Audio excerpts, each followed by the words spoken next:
This is Time Out for Torah with Rabbi Yosef Alt.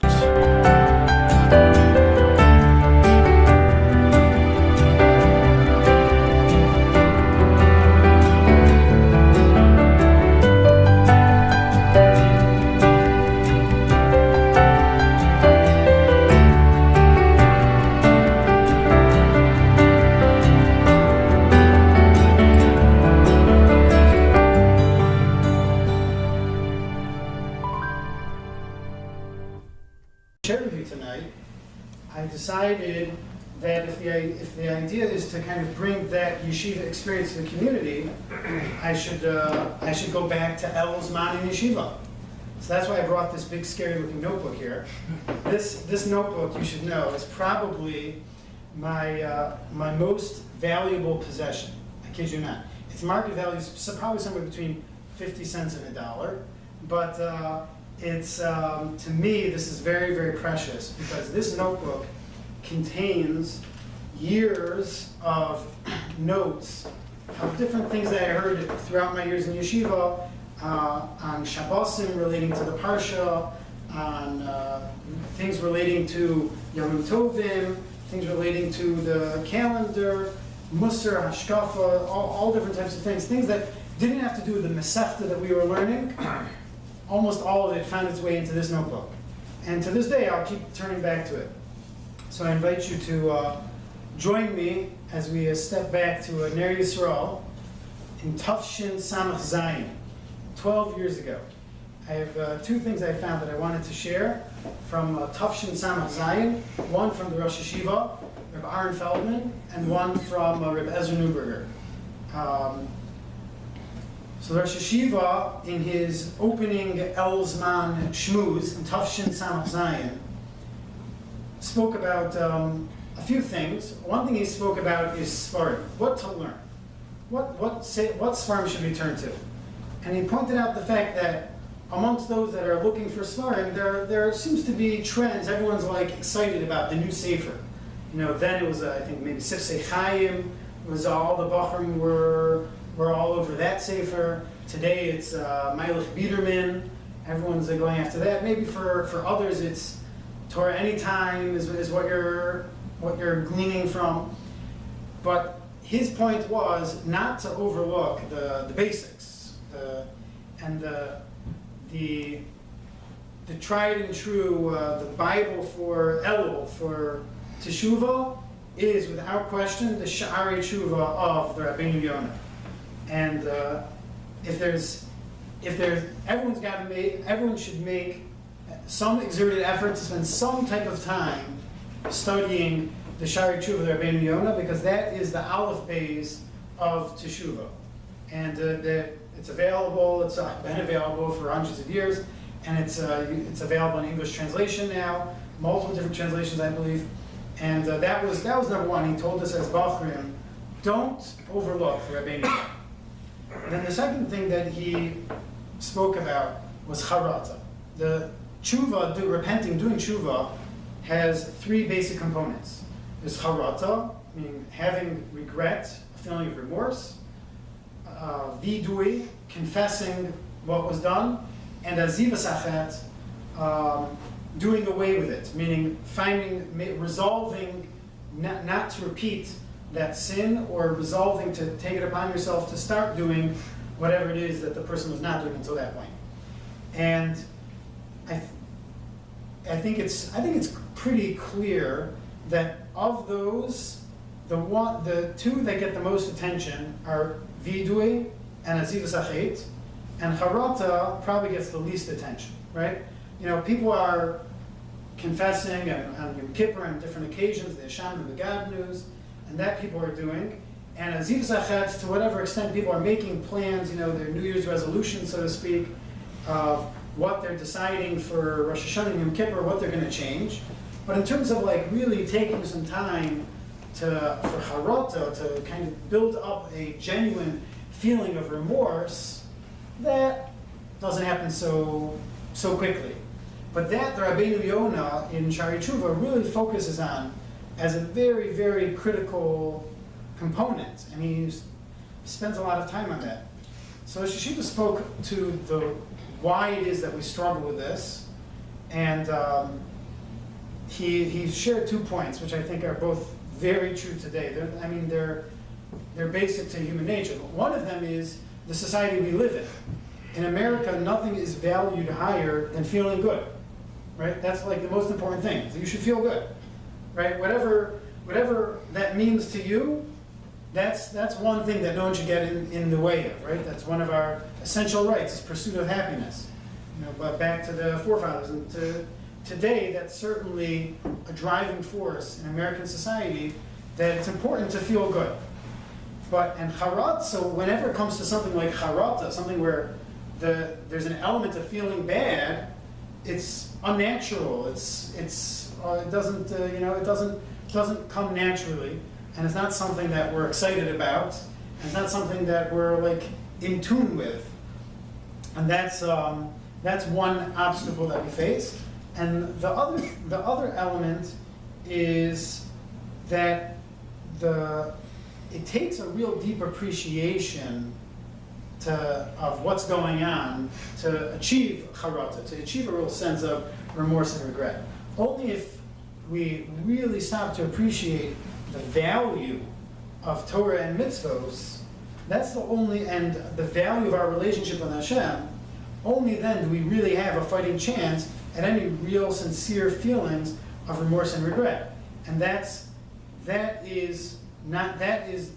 real work. That's a real avoda, to make an effort to train ourselves to study and to contemplate the significance of Torah and mitzvos, and that's our purpose in this world. Our purpose in this world is to serve Hashem, and that we have this unique relationship with Hashem, and that if it's only if we can really absorb that and digest that and let that sink in and permeate our being, then and only then can we have a fighting chance at a true charata. That was the thought. There was one other thing. Let me toss in here. The Shari Teshuvah, something that can help with this, is that the Shari Teshuvah is divided up into 3 sha'arim, 3 gates. The first section is Ikari HaTeshuvah, like what does it mean to do tshuva, what does it take? The second one is focused on his oris to tshuva, how does a person arouse himself, get motivated to do tshuva? And then the third one is Chomer HaMitzvos. He has a whole sha'ar, which is not really directly related to tshuva at all. It's about mitzvahs in general, and he kind of goes through the mitzvahs that he feels that people don't pay enough attention to, or they've got the wrong idea about how significant or serious they are, and he talks about those one by one. So I had a friend in yeshiva that he told me that his minhag is he starts at the end. When he studies Shari Teshuvah, he starts with the last shar. Because he told me that he's got to know what to fix before he starts working on fixing it. So he starts with the end, with the third sha'ar, where the Rabbeinu Yonah discusses a lot of the mitzvahs and averos and things that, getting an idea of the severity of certain things. He starts there, and then he starts planning, okay, what am I going to focus on, what changes am I going to make, etc. So that's another thing to be aware of, another tool that we have, another element to the Shari Teshuvah, is the third shar, where he focuses on the significance of different mitzvahs and averos, and that can help us also in absorbing that critical piece of appreciating the significance of Torah and mitzvahs. Okay, the other thing I wanted to share with you is from something I heard from Rabbi Ezra Neuberger in Tafshin Samach Zayin, and he was giving us a little Elul pep talk, and focusing in on specific things that Bachram in particular that really struggle with year in, year out. One of them is kind of specific to the yeshiva setting, but the other I feel is relevant to everyone, and it's a very, very deep idea if you really stop and think about it, and it can totally change your approach to Rosh Hashanah and Yom Kippur, and in particular in terms of Teshuvah and what we want to fix and what we want to change. It's a different approach, which I think has a profound subtlety to it. That is, that he shared with us that the kind of the general is not the right word, the kind of assumed approach that most people take when it comes to Teshuvah is that they think about specific actions. Like, let's say someone's struggling with coming to minyan on time, right? Or davening with a minyan at all. So they focus on that one particular action. How am I going to get myself there on time? Set the alarm. We're going to do this. I'm going to make sure to get to bed on time. I'm going to, et cetera, whatever it is, zeroing in on that. A person wants to realizes that they need to be a little more careful with kashrus, right? So then they start making plans about what they're going to do to be more careful about kashrus. I'm going to make sure to make that phone call right away when I dip the wrong spoon in the wrong pot, and I'm going to be extra, make sure that that thing has the hechsher on it when I buy it, whatever the case may be.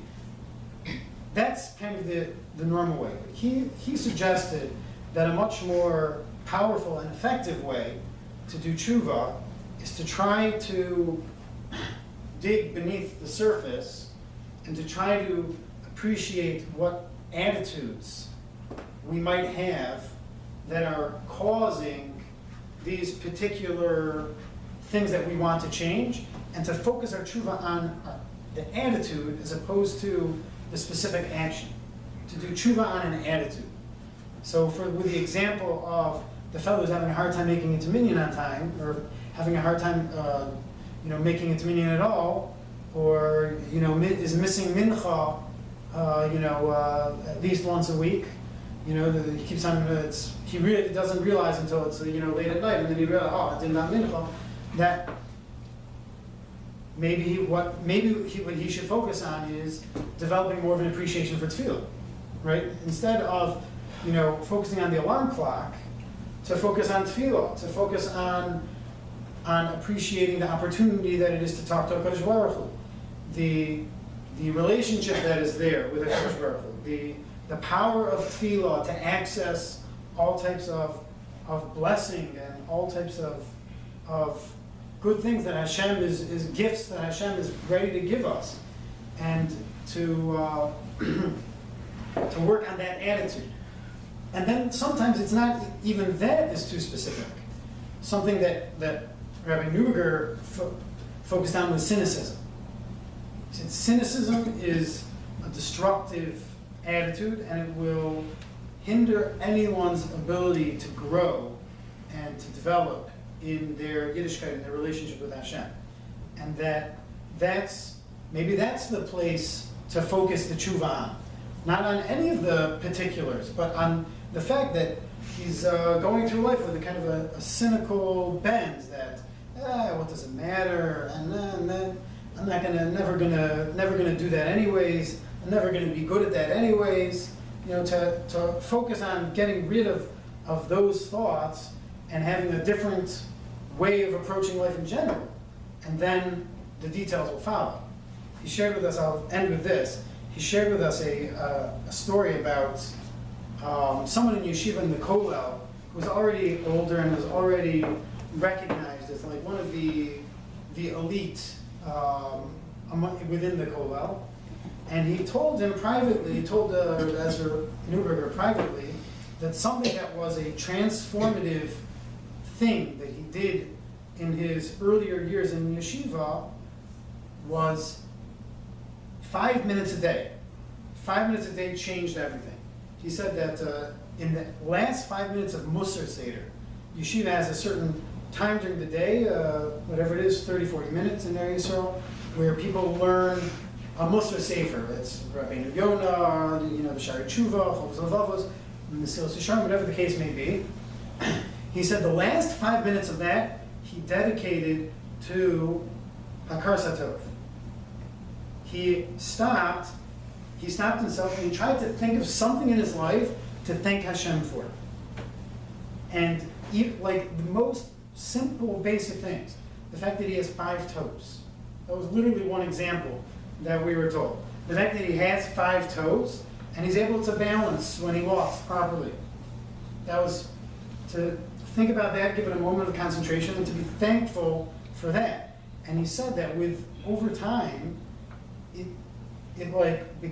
became more thankful in general, and it transformed his whole attitude, and it energized him in everything he was doing, in his learning, in his relationships with people. He was just much more positive and much more propelled and much more excited, and that, he said, was a transformative thing for him.